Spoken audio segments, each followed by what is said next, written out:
বদলে যেতে হয়। এমন একটা সময় আপনার জীবনে আসে যখন কেউ আপনার সামনে দাঁড়িয়ে আপনাকে বলে বসে, তুমি দেখে অনেক বদলে গেছো, আগের সেই তুমিটা আর নেই। এমন প্রশ্নের জবাবে আপনি হয়তো সেভাবে তাৎক্ষণিক উত্তর দিতে পারেন না, তবে মনে মনে ভীষণ করে অনুভব করেন যে হ্যাঁ, আপনি বদলে গেছেন। কারণ এই বদলে যাওয়াটা আপনার জন্য ভীষণ প্রয়োজন ছিল। না হলে শহরের দুলুর মতোই হয়ে যেতেন, নিশ্চিহ্ন হয়ে যেতেন।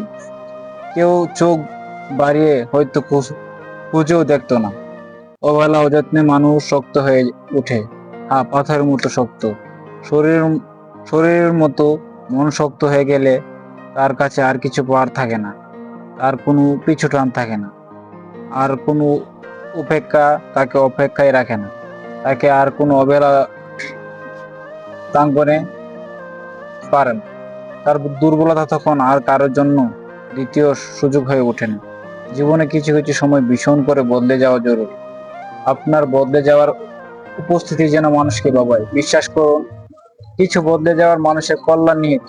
জীবনের সুন্দর মুহূর্তগুলো কারোর জন্য বিষাদে না বাড়ুক, কারো যত্নের আশায় আপনার অপেক্ষা তৈরি না হোক। মানুষ বুঝুক মানুষের বদলে যাওয়া কতটা ভয়ঙ্কর সুন্দর। হ্যাঁ,